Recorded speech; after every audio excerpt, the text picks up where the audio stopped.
Hi friends, Thakur electrical के YouTube channel में आप सभी का स्वागत है। आज की इस वीडियो में आपको ट्रांसफार्मर के बारे में बताऊंगा कि ट्रांसफार्मर होता क्या है। इस वीडियो में सिर्फ आपको ट्रांसफार्मर के पार्ट्स और उसकी डेफिनेशन के बारे में बताऊंगा, क्योंकि अगर पूरा डिटेल से ट्रांसफार्मर के बारे में एक वीडियो में बताने लगे तो वीडियो लगभग 1 घंटे की बन जाएगी। इसलिए मैं इसको शॉर्ट करके थोड़ा थोड़ा करके अलग अलग मतलब इसके पार्ट के ऊपर अलग अलग टॉपिक के ऊपर अलग अलग वीडियो लेकर आऊँगा। तो इस वीडियो में सिर्फ आपको डेफिनेशन ऑफ ट्रांसफार्मर और इसके पार्ट्स के बारे में थोड़ा बहुत बताऊँगा। तो आइए वीडियो स्टार्ट करते हैं। सबसे पहले बात कर लेते हैं कि ट्रांसफार्मर होता क्या है। What is definition of transformer. तो यहाँ पे व्हाट इज़ ट्रांसफार्मर लिखा हुआ है, मैंने इसको मैं पढ़ के सुना देता हूँ। यह एक स्थिर उपकरण है जो कि एसी विद्युत ऊर्जा को कम वोल्टेज से अधिक वोल्टेज में या फिर अधिक वोल्टेज से कम वोल्टेज में दी गई फ्रिक्वेंसी पर काम करता है। यानी कि ट्रांसफार्मर क्या है, एक तो स्थिर उपकरण है। आपने देखा होगा स्थिर उपकरण होता है, इसमें कोई भी घूमने वाला पार्ट नहीं होता है।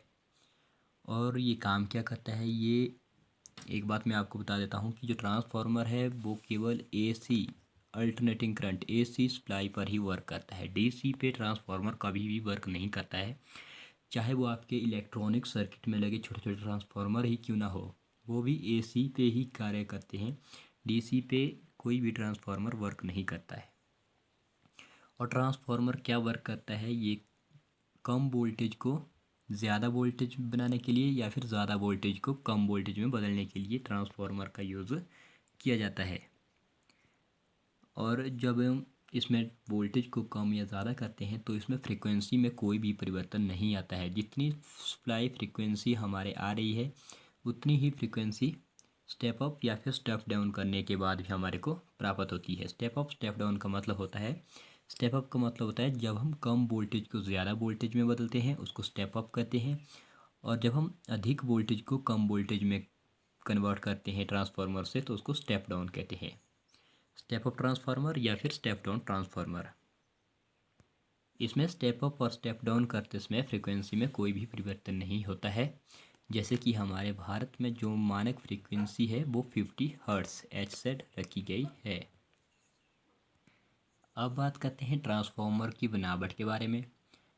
तो वैसे तो ट्रांसफार्मर के जो पार्ट्स होते हैं वो बहुत सारे हैं, जैसे कि आप यहाँ पे देख सकते हैं कि कितने पार्ट के नाम मैंने यहाँ पे लिखे हुए हैं। बहुत सारे पार्ट हैं, लेकिन मेनली इसमें कोर और वाइंडिंग के बारे में आपको पहले बता देता हूँ कि कोर और वाइंडिंग क्या होती है।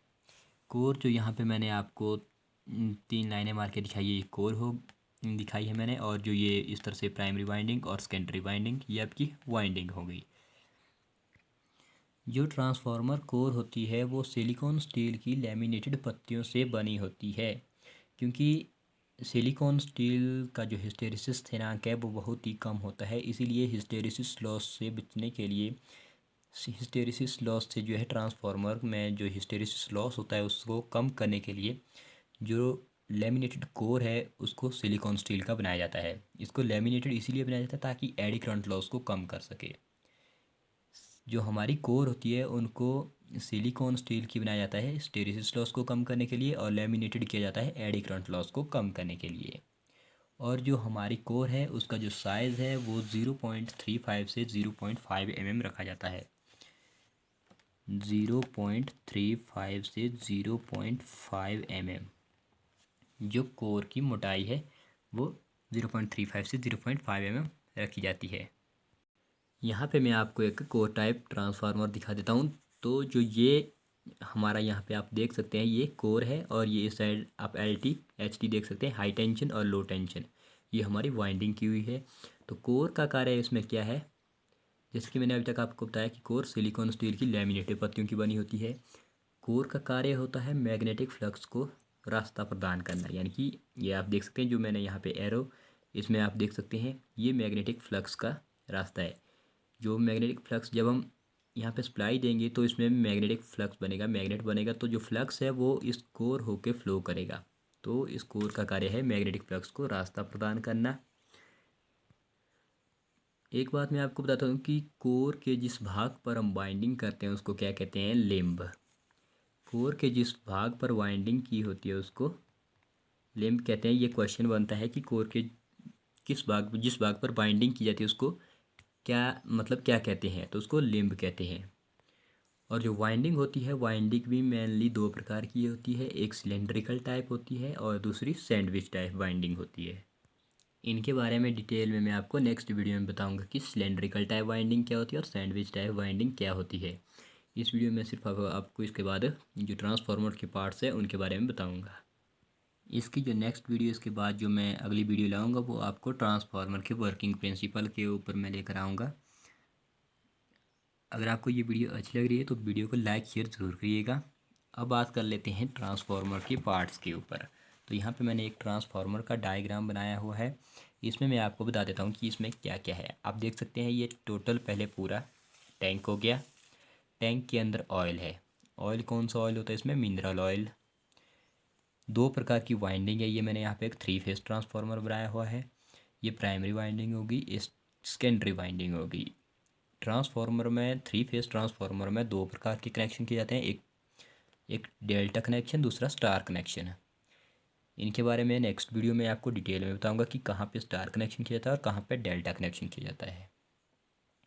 और जो यहाँ पे राउंड राउंड आपको साइड में दिख रहे होंगे ये है कूलिंग ट्यूब। कूलिंग ट्यूब दो प्रकार की होती है, एक इस तरह से राउंड टाइप और दूसरी होती है फिंस टाइप। जैसे चपटे आकार में कूलिंग ट्यूब होती है उनको फिंस टाइप कूलिंग ट्यूब कहते हैं, और ये जो है राउंड टाइप कूलिंग ट्यूब है। और आप देख सकते हैं ये जो तीन यहाँ पे और तीन यहाँ पे त्रिभुज के आकार की दिख रही है आपको, इनको इंसुलेटर या फिर बुशिंग्स कहते हैं।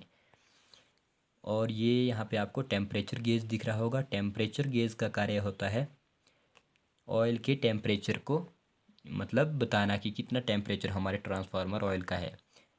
ट्रांसफार्मर ऑयल जो है इसके अंदर मिनरल ऑयल होता है। ट्रांसफार्मर के अंदर मिनरल ऑयल भरा होता है।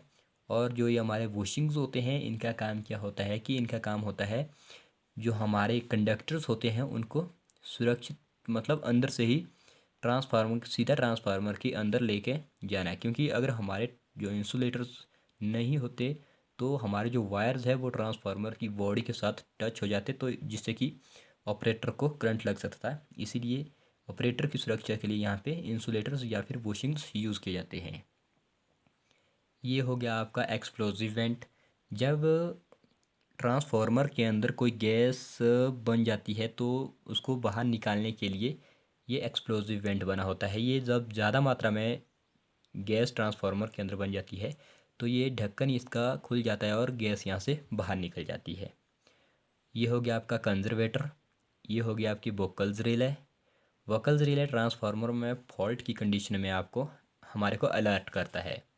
जो कंजर्वेटर है, कंजर्वेटर का कार्य होता है जब ट्रांसफार्मर वर्किंग कंडीशन में होता है तो जब ऑयल गर्म होता है तो ऑयल गर्म होने के कारण ऊपर उठता है। ऊपर उठने के कारण जो ऑयल यहाँ से निकलेगा वो कंजर्वेटर में जाके स्टोर होगा।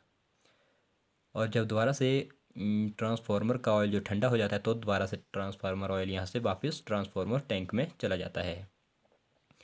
और ये हो गया आपका ब्रेदर।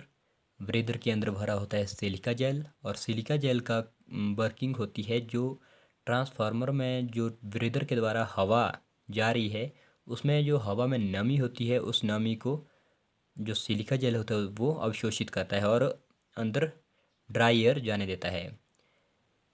ट्रांसफार्मर में जो ब्रीदर लगा होता है, ब्रीदर का कार्य होता है हवा खींचना, ब्रीदिंग करना, सांस लेना। तो जो हवा में नमी होती है उसको सोखने के लिए जो है सिलिका जेल डाला होता है। क्योंकि अगर हमारे ऑयल में नमी चली जाती है, ट्रांसफार्मर ऑयल में नमी चली जाती है तो जो ट्रांसफार्मर ऑयल है वो ख़राब हो जाता है। इसीलिए नमी सोखने के लिए ब्रीदर में सिलिका जेल डाला जाता है। जो ट्रांसफार्मर ब्रीदर में सिलिका जेल यूज़ होता है वो उसका कलर जो है जब वो ड्राई कंडीशन में होगा तो वो पिंक कलर का होगा, और जब वो नमी सोख लेगा उसके बाद जो हमारा सिलिका जेल है वो कलर ब्लू कलर का हो जाएगा। उसके बाद जब हमारा सिलिका जेल जो ब्लू कलर का हो जाएगा उसको निकाल के उसको धूप की रोशनी में सुखा के उसको दोबारा से यूज़ कर सकते हैं। और ये हो गया हमारे अर्थिंग पॉइंट। ये हो गया ड्रेन कॉक जो कि ट्रांसफार्मर से ऑयल को बाहर निकालने के लिए रास्ता यहाँ से होता है। और ये जो टायर्स हैं ये ट्रांसफार्मर को एक जगह से दूसरी जगह ले जाने के लिए। तो ये थी आज की मेरी वीडियो जिसमें मैंने आपको पार्ट्स ऑफ ट्रांसफार्मर और बड़े ट्रांसफार्मर इन दो टॉपिक्स के बारे में बताया। तो अगर आपको वीडियो अच्छी लगी तो वीडियो को लाइक शेयर ज़रूर करिएगा। Thanks for watching my video.